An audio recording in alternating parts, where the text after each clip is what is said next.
민수기 23장 10절 말씀요.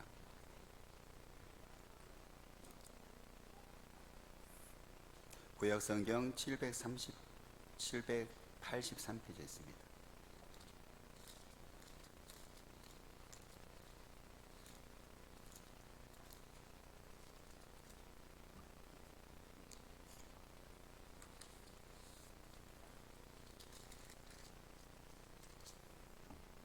십 절 말씀을 저와 여러분들이요 한 목소리로 천천히 하는 말씀을 같이 함께 우리 읽도록 할게요.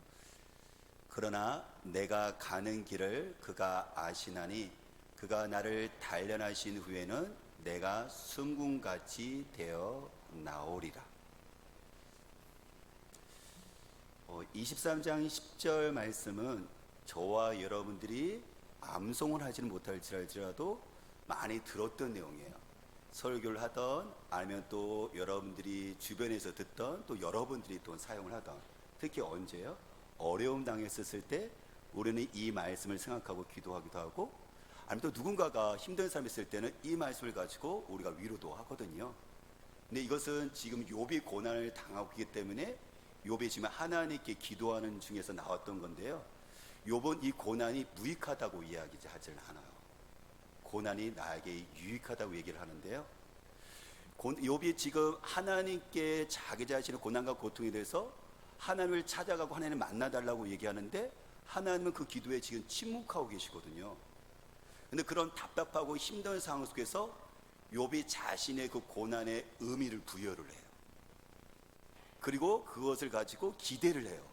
하나님이 지금 응답이 없는 상황 가운데도 욥의 그것을 버틸 뿐만 아니라 이 고난이 나갈 수 있는, 한 걸음 더 나갈 수 있는 길이 욥이 발견한 건 뭐냐면 이 고난의 뜻을 두고 의미를 부여했다는 거예요. 그것은 다시 23장 10절 말씀을 조화님들 읽어볼까요? 그러나 내가 가는 길을 그가 아시나니 그가 나를 단련하신 후에는 내가 순금같이 되어 나오리라. 욥이 자신이 당하는 그 고난, 재산을 잃었고 그리고 자녀를 잃었고 저는 자기의 건강을 잃은 상태 속에서 이것을 지금 자신이 버틸 뿐만 아니라 하나님을 부인하지 않고 한 걸음도 나갈 수 있는 그 길이 지금 욥이 얘기하는데, 그 고난에 어떤 의미를 부여를 하냐면 두 가지였는데요. 하나님, 지금 내가 당하는 이 고난이 뜨거운 불 속 용광에 들어가면은 이게 금인지 이게 금이 아닌지를 이게 진리가 가려지잖아요. 그렇죠? 그러니까 욥은 이 고난을 통해서 내가 믿는 신앙이 하나님 가짜가 아니고 하나님을 믿는 신앙이 진짜입니다는 것이 내가 이 고난이 통과가 되어지면 증명되어질 거예요. 여러분들이 시험을 볼 때 내가 영어 실력이 있는지 없는지는 말로 하는 것이 아니라 실질적으로 테스트, 영어 공부 시험장에 들어가서 시험을 보면 그 사람이 정말 영어 실력이 있는지 없는지 진위가 가려지는 것처럼 욥이 지금 하나님 앞에서 순결한 자로서 물론 삶을 살았지만 이 고난을 통해서 특히 친구들이 지금 3명이 네가 죄가 있기 때문에 그런 거야 라고 회개라고 촉구하잖아요. 근데 욥이 지금 이 고난을 통해서 오히려 끝나고 나면 욥에게 어떤 것이 증명되지냐면 욥은 죄가 없다는 것이 이 고난을 통과가 되어지면 증명되어질 것이고요, 또 한 가지는 무엇이냐면 욥이 죄가 없던 상태 속에서 고난을 당한다 할지라도 그것을 통해서 욥에게 지금 어떻게 해요? 순금같이 되리라는 건 뭐냐면은 욥이 지금 하나님을 바라보고 있지만 온전하게 하나님을 바라보게 하는 기회가 될 것이라고 욥은 그 속에서 의미를 부여합니다. 근데 그것은 정말 중요하거든요. 저와 여러분들이 가는 그 고난이 내가 버틸 뿐만 아니라 이것을 오히려 전진시킬 수 있는 방법은 이 고난 속의 뜻을 발견하는 거예요. 금요밤 기도회 때 어른과 학생들이 20명 정도가 큐티 짝 말씀을 묵상하고 매일 톡이든지 전화로 서로 짝을 지어서 10팀이 20명이 서로 이렇게 큐티를 통해서 은혜를 나누거든요.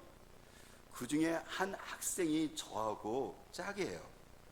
근데 그 학생이 어젯밤에 저에게 보낸 내용인데요, 이게 오늘 본문이거든요. 제가 읽어드릴게요. 저는 16절 말씀에 집중하게 되는 것 같아요. 하나님께서 자신을 낙심케 하고 어려움을 주는 것을 알고도 욥은 계속해서 하나님께 의지해요. 생각해보면 저에게 어려운 일이 찾아오면 항상 주님께 원망했던 것 같아요. 도대체 왜 저에게 이런 시련을 주세요? 저 너무 힘들어요.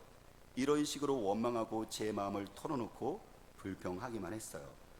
욥처럼 계속해서 주님을 붙잡겠다는 고백은 못했던 것 같아요. 아직 욥기가 다 끝나진 않았지만 한 달 반 동안 욥기는 저를 정말 많이 변화시켜 준 것 같아요. 고통 속에서 어떻게 이겨내고 주님을 찾아야 하는지 알려주셨고 이겨내는 방법을 알려주셨어요. 앞으로는 어떻게 더 주님을 신실하게 믿을 수 있는지 그 방법을 더 자세하게 알아가고 싶어요.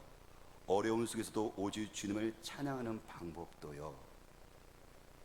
지금 이 학생은 학생대로, 여러분들의 자녀는 자녀대로 삶 가운데 많은 시련과 어려움을 가지고 씨름을 하고 있어요. 근데 제가 이야기하고 싶은 거냐면 이 학생은 그 자기가 갖고 있는 고난이 무익한 것이 아니라 유익할수록 고난을 재해석할 수 있는 능력을 길러주고 있다는 거예요. 그것은 어떻게 해요? 욥기라는 그 실제 고난당하는 그 인물과 욥기 하나님의 말씀을 의지하면서 이게 고난이 이런 거구나라는 것을 말씀을 통해서 그런 것 같죠. 고난을 재해석할 수 있는 그것을 하나님의 관점으로 볼 수 있는 이 힘이 길러주고 있다는 것이에요. 만일에 이 친구가 욥기와 하나님의 말씀을 보지 않았다면 자기의 경험과 주변의 어른들과 여러 사람들의 의견을 듣고 씨름하겠죠. 물론 그것이 도움이 되겠지만요, 궁극적으로요 하나님 안에서 자기 자신을 바라보는 유익한 것으로 나아가는 데는요 상실히 한계가 있을 거예요. 제가 이야기하고 싶은 것은 뭐냐면 오늘 고난의 목적, 고난의 유익을 얘기를 할 거예요. 그런데 여러분들은 아마 내가 지금 현재 고난을 당하고 있는 사람은 이게 들어오지 않을 수도 있어요. 왜? 너무 큰 고난이니까는 이 말씀이 안 들어와요. 실제적으로 저도 큰 어려움을 있었을 때는요, 전 죄송합니다. 저는 2년 동안 제가 미국에서 있을 때 예배를 참석했는데 2년 동안 목사기 때문에 나갔지만 2년 동안 메시지가 안 들어왔어요. 너무 큰 고통 때문에 말이죠. 아마 여러분들 중에서도 여러분들 큰 시련과 고통 있는 사람이면 이곳에 앉아있지만도 불구하고 그 고통이 짓눌려서 여러분들 메시지가 들어오지 않을 수도 있어요. 심지어 과거에 있는 그 상처로 말미암아 그거 억압 때문에 여러분들이 그것을 말미암아 자유롭게 하지 못하는 사람도 있을 거예요. 근데 괜찮아요.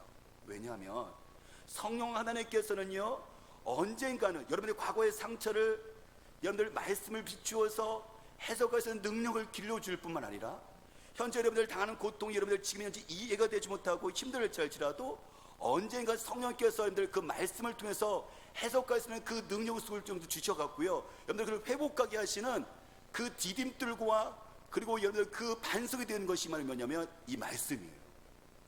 그래서 저는 여러분들이 혹시라도 현재 과거의 상처로 있는 사람이 있나요? 현재 고난에 있는 사람이 있나요? 그렇다면 여러분들이 이 고난의 오늘 목적, 이 말씀을 통해서 여러분들이 그 고난이 어떻게 하나님이 사용하시는지를 발견해 보십시오. 그러면 버틸 뿐만 아니라 나아갈 수 있습니다. 만약에 고난이 없는 사람이 있다면 하나님께 감사하시고요 우리는 어쨌든 고난 가운데 살아가거든요. 예수를 믿는다 해서 내가 잘 믿는다 해서 그러면 고난이 줄어들고 고난이 사라지는 건 절대 아니에요. 예수를 잘 믿던 잘 믿지 않던 고난과 우리는 친구처럼 끝까지 갈 거니까요. 그렇다면 앞으로 여러분들 평안하면 감사하고 앞으로 다가올 고난에 대해서 오늘 어떻게 하나님께서 이 고난을 사용하시는지에 대해서 여러분들이 이것을 여러분들이 이 근거를 가지고 있다면 성령께서 나중에 여러분들 당하는 고난 속에서 그래서 해석할 수 있는 능력을 주셔서 이걸 버틸 뿐만 아니라 나가게 하십니다. 성경은 말합니다. 고난을 당한 것이 내게 유익이라고요. 오늘 말씀을 끝난 다음에 이것이 고백되어질 수 있는 우리가 되시기를 주님으로 축복합니다. 하나님은 그러면 우리의 고난을 어떻게 사용하시는가, 고난의 그 목적과 유익을 몇 가지를 얘기할 건데요. 그 첫 번째는 뭐냐면 고난은 우리 자신을 바라보는 시선을 바꿔놔요. 우리는요 연약함을, 고난 속에서 내 자신의 연약함을 보거든요. 사실 고난이 오지 않으면 내 자신이 대단한 사람이라고 우리는 생각하고 내 힘으로 모든 것을 할 수 있다고 생각했던 사람인데 막상 고난이 닥쳐보면 내 밑바닥이 드러나요.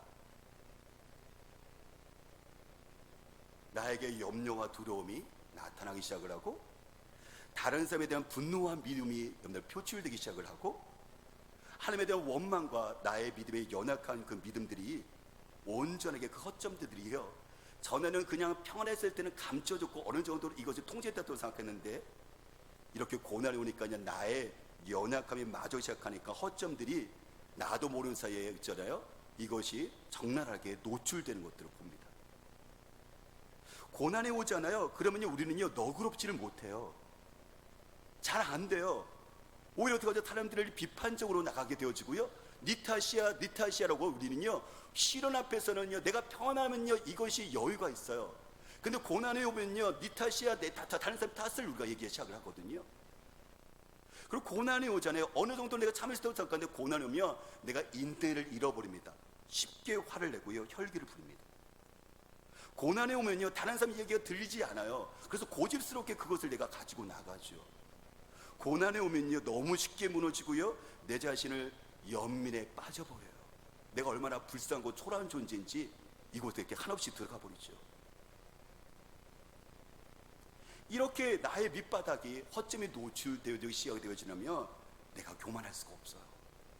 내가 내 자신을 전에는 괜찮던 사람, 대단함의 사람이 생각했던 것들이 이제는 내가 괜찮지 않고 연약한 존재라는 것을 겸손하게 하나님과 살 앞에서 이게 고백될 수밖에 없는 것이 뭐냐면 이게 시련이에요. 특히 저와 여러분들의 마음속에 뭐가 있는지 아세요? 내 노력하면은 얼마든지 할 수 있다는 이 자신감이 우리들 마음속에는 깔려 있어요. 특히 젊었었을 때는요, 아마 어른들보다는요, 나이 드신 분들보다는요, 여기 나오는 파도나 아마 이제 혜준이나 청년들 같은 경우는 그것이 더 강할걸요? 왜냐면 젊으니까. 그러니까 이 젊음과 힘으로 나는 노력만 하면 얼마든지 내가 뭐든지 성취할 수 있다는 그 자신감 충만한 것이 우리 잎밭에 깔려 있어요. 하나님이 오시면 안 됩니다라는 고백은 하고 있지만, 그럴듯하고 있지만, 사실 내 마음 가운데는요 하나님을 의지하기보다는 내 자신이 철저하게 노력하면 난 뭐든지 할 수 있다는 이 자신감으로 충만할 때가 뭐냐면 젊었을 때고, 사실 저와 여러분들 이 마음을 갖고 있어요. 근데 노력해도 안 돼요. 어떤 시련을 말이죠.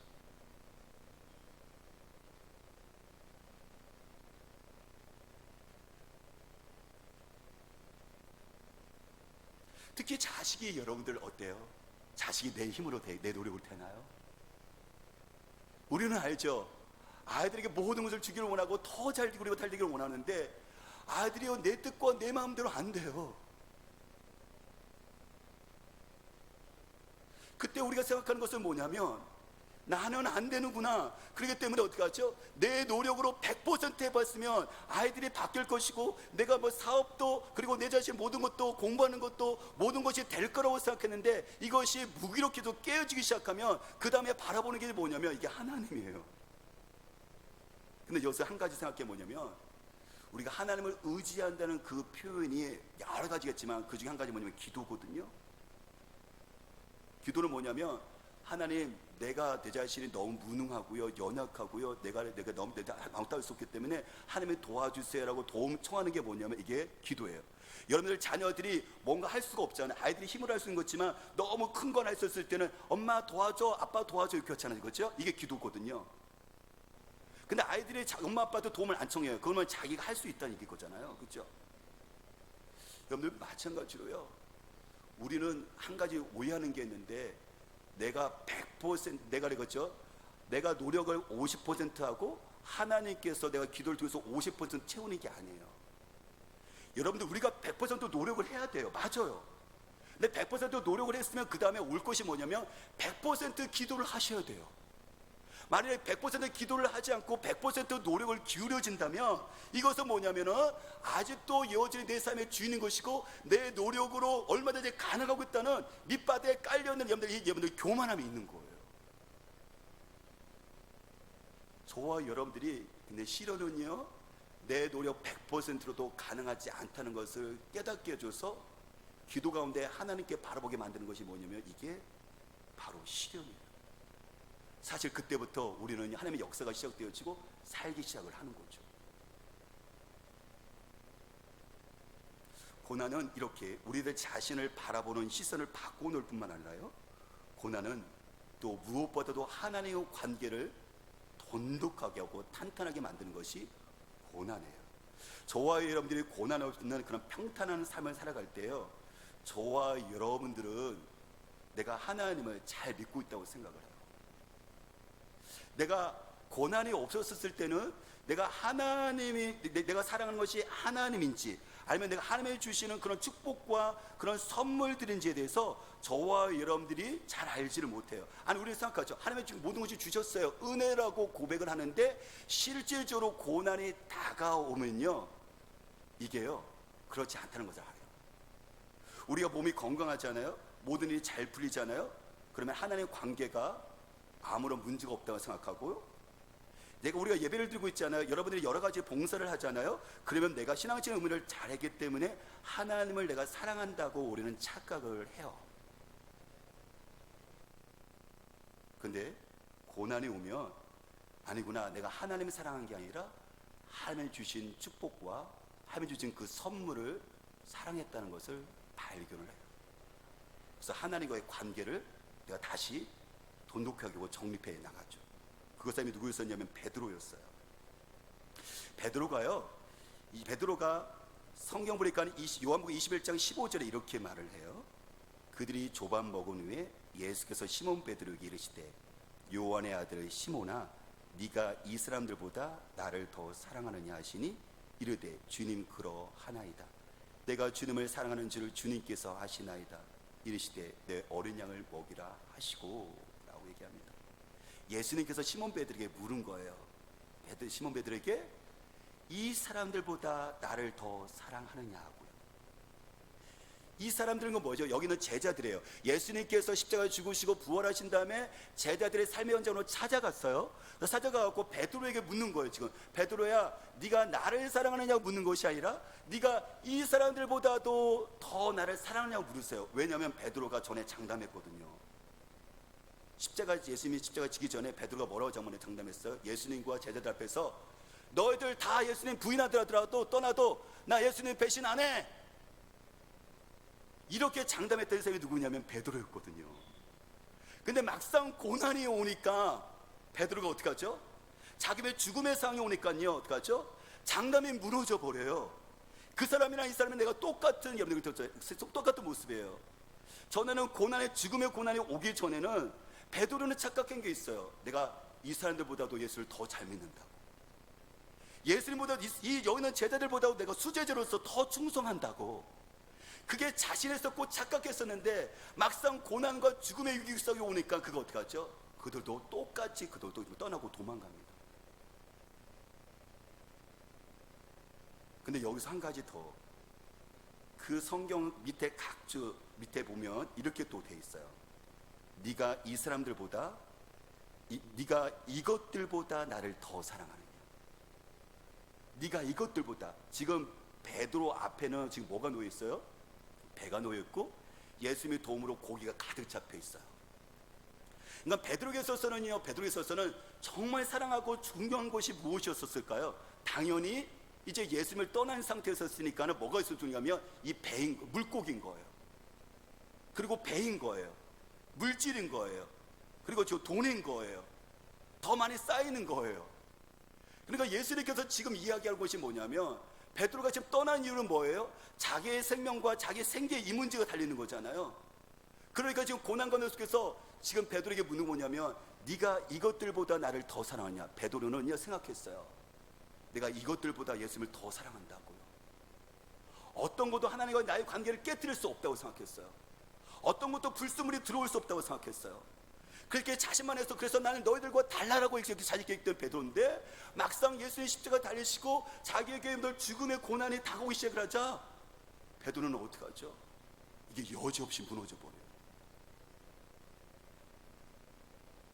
사랑하는 여러분, 베드로는 관계를 다시 설정할 필요가 있었어요.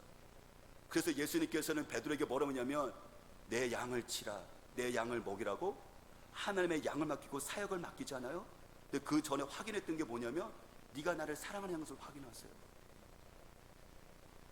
네가 이 사람들이 얘기했던 것보다도 네가 지금 이것들보다 더 사랑하는 것을 주님께서는 그 예수님과의 관계 속에서 그 순수성을 먼저 점검을 하신 다음에 그래서 베드로가 얘기하죠. 주님 그래요 라고 이야기했었을 때 근데 그건 입술을 고백이 아니에요. 실질적으로 고난과 죽음이 오면요 인생이 정말 단순해집니다.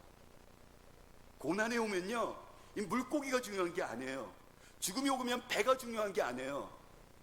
죽음이 막상 그 상황이 오게 되어지니까는 베드로에게서는 가장 소중한 것 예수 그리스도의 관계 이게 가장 중요한 것을 제 성정이 되어져 버린 거예요. 이게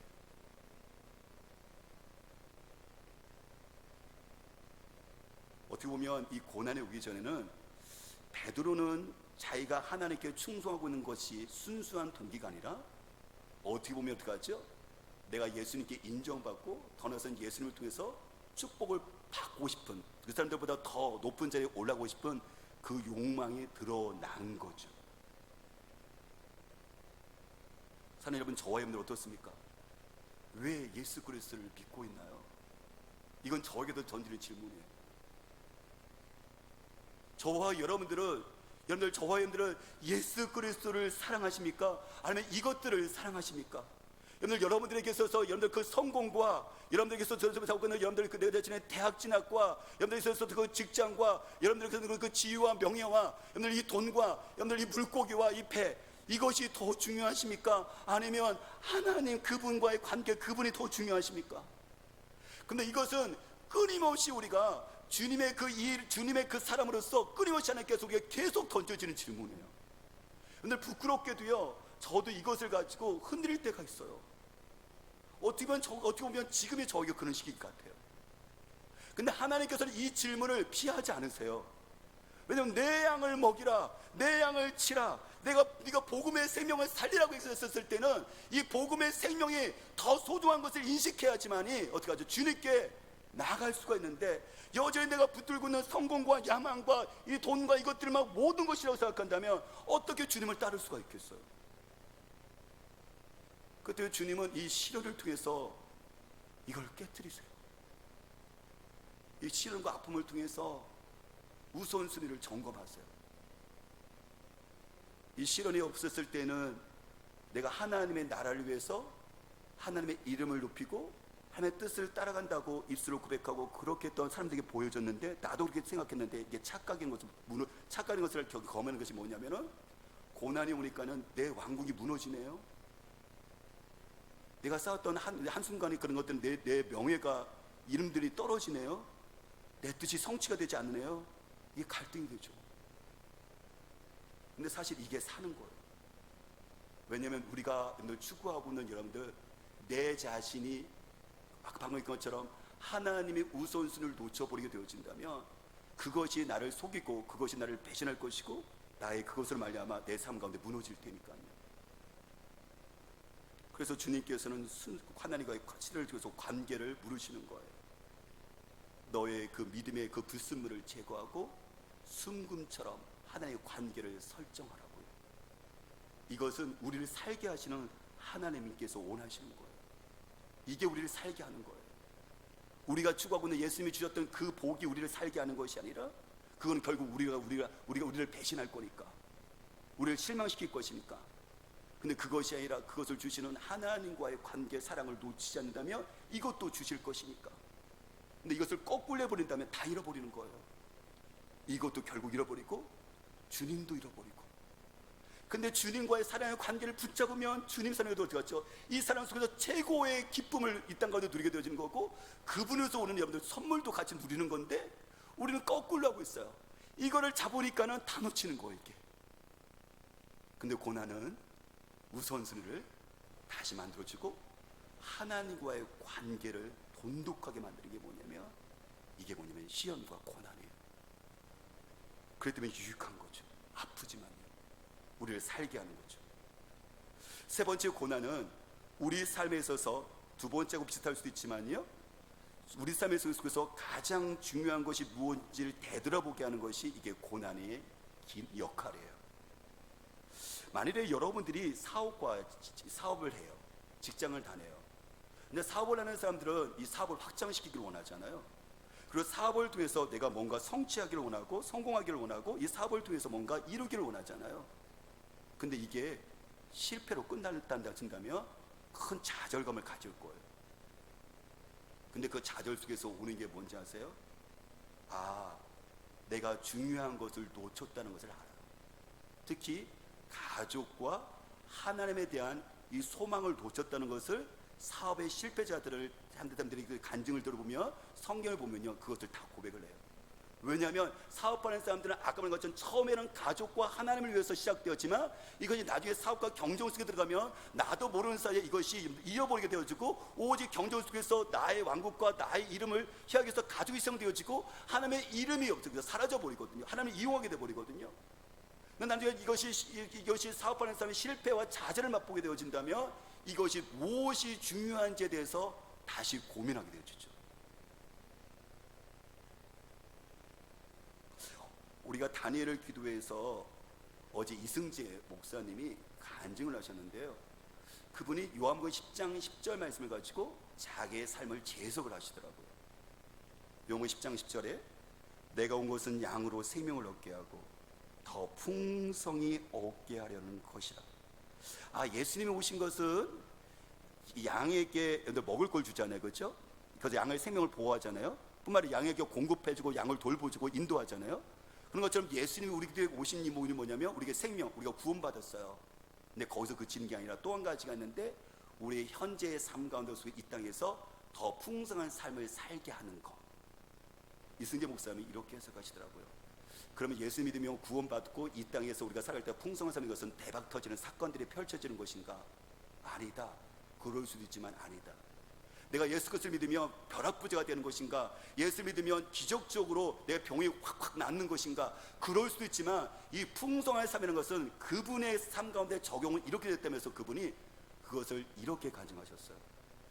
우리 가족이 행복한 것, 우리 가족이 하나님의 자녀로 하나님과 같이 함께 동행하는 삶, 이렇게 더 풍성한 삶을 자신에게 적용시켰어요. 왜냐하면 이승재 목사님은 어렸을 때 산골 마을에 가난한 곳에 살았는데 아버지가 알코올 중독자예요. 날마다 술 먹고 와서 자는 게 아니라 어머니를 패는 거예요. 때리는 거예요.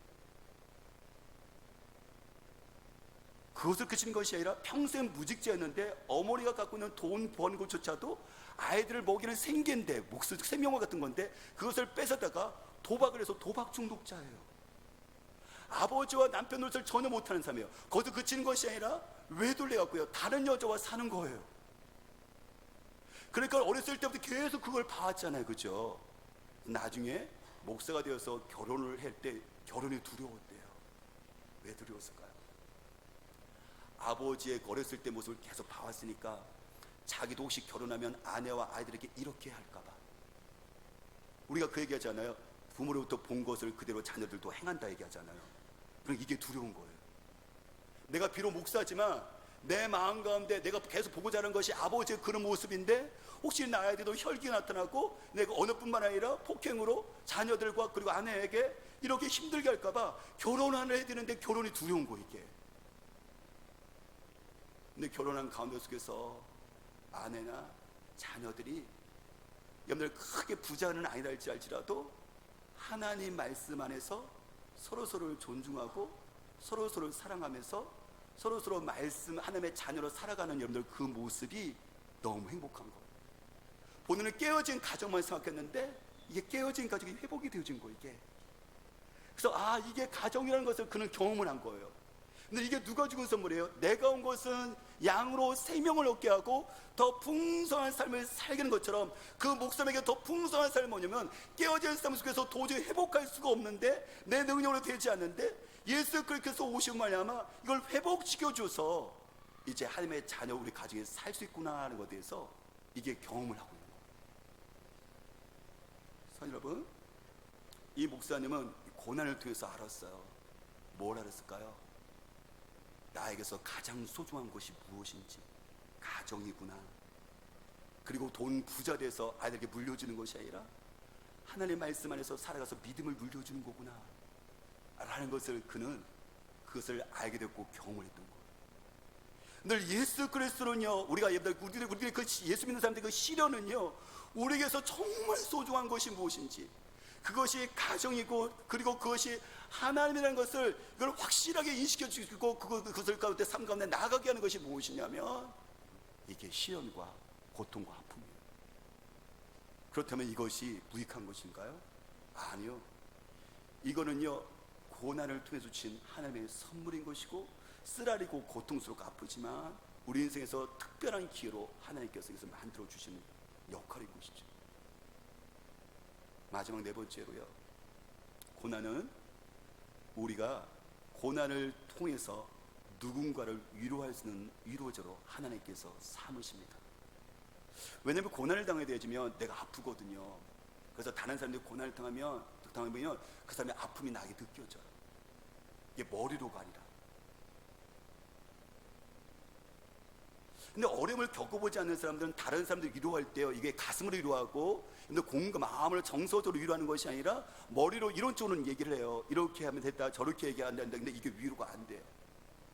왜 그 사람이 왜 그렇게 울고 있는지, 왜 그 사람이 당당하게 딱 일어서 갖고 나가면 좋겠는데 왜 그런지, 왜 믿음이 없는지 우리는 그렇게만 판단하죠.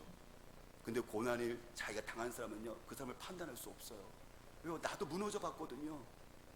나도 당당히 설 거라고 생각했는데 막상 목회자한테 그 소리 들어보니까요, 저도 철저하게 그 어둠 속에 갇혀버렸거든요. 멋지게 다 알고 있는데 막상 나에게 고난이 큰 시련이 오니까는 저도 보잘것없게 철저하게 무너져 버렸거든요. 그러니까 이 무너짐을 알기 때문에 다른 사람이 현재 그 무너진다는 거, 아픈다는 것이 어떤 것을 알아요. 그래서 우리는 이것을 뭐라고 하냐면 상처 입은 치유자라고 얘기해요. 뭐라고 한다고요? 상처 입은 치유자. 치유자는 자기가 상처를 당해본 사람은 다른 사람의 상처를 단지 피상으로 주는 것이 아니라 가슴으로 감정까지 터치를 할 수 있어요. 상처를 당해보지 않은 사람은 여러분들 어떻게 하죠? 다른 사람의 그 마음을 헤아리지 못합니다. 이해가 안 되죠. 오프라 윈프리를 여러분들 너무 잘 아실 거예요. 미국의 여성 앵커인데요, 세계 최고의 방송이네요. 그가 오프라 토크쇼를 하거든요. 미국에 수많은 토크쇼가 있을 거 아니에요. 세계 토크쇼 엄청 많을 거 아니에요. 근데 항상 1위예요. 세계적으로 1위예요. 왜 그런지 아세요? 이 오프라 윈프리에게는 단 한 사람이 갖고 있지 않는 공감의 능력이 있어요. 공감의 능력이 있다는 것은 대화의 기술이 있어서 이렇게 했을 때, 이렇게 했을 때 그럴듯하게 말로 하는 것, 근데 이게 또 필요하겠죠. 근데 그런 것이 아니라 그 오프라 윈프리는 다른 사람의 상처를 어루만져 줄 줄 알아요. 토크쇼니까 그 사람들이 나와서 인생 얘기할 거 아니에요. 왜 다른 사람의 상처를 어루만져주는 치유자가 된지 아세요? 오프라 윈프리는 본인 자신이 인생의 상처 투성이었거든요. 어렸을 때 흑인을 태어나자마자 자기가 흑인 되고 싶어 흑인은 태어났나요? 백인과 차별을 받죠.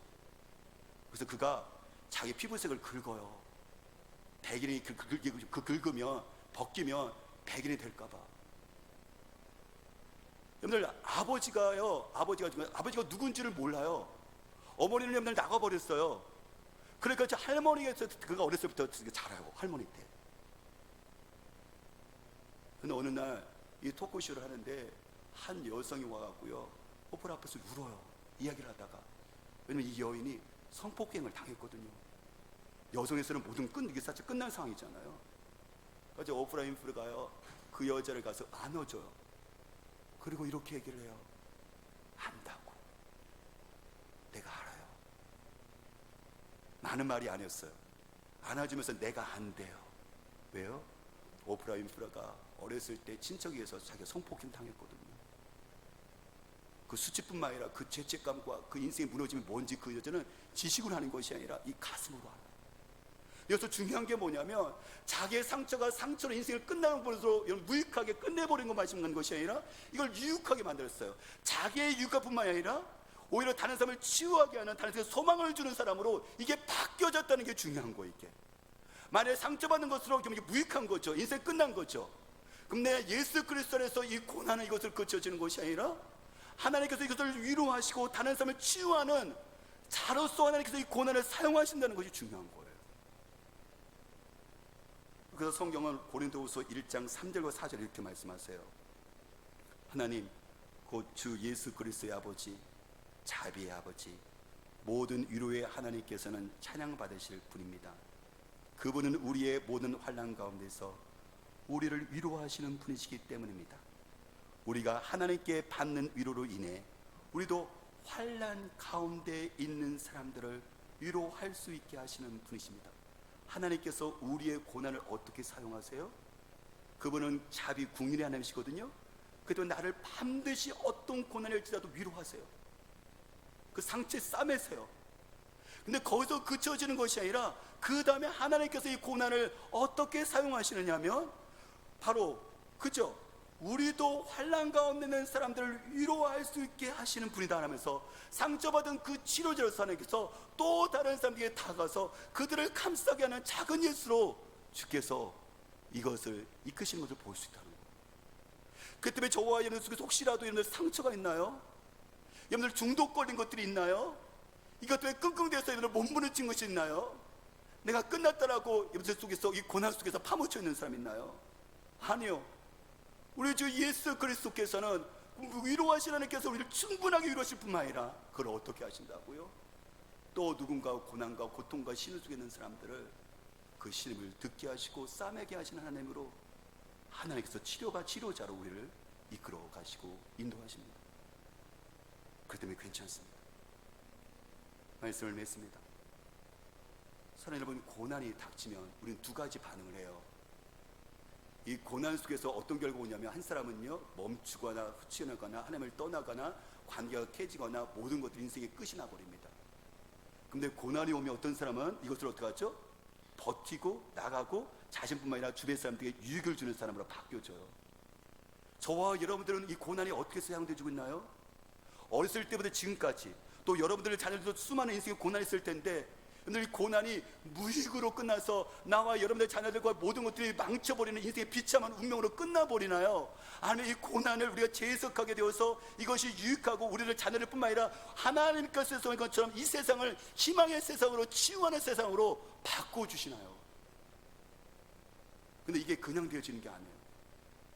어떻게 해요? 우리에게는 분명한 진리를 발견했습니다.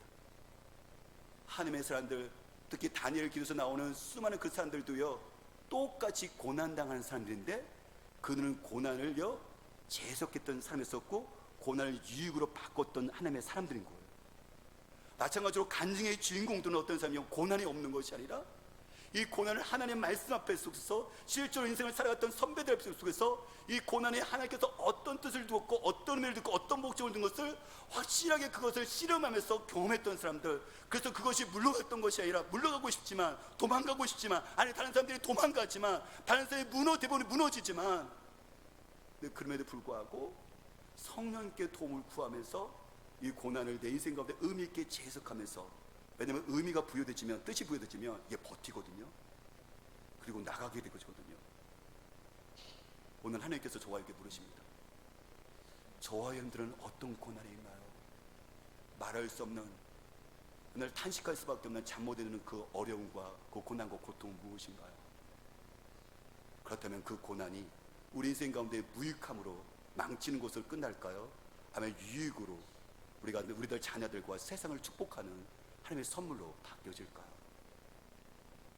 그것은 바로 오늘 고난을 어떻게 해석하는 사람에 따라서 달라질 것입니다.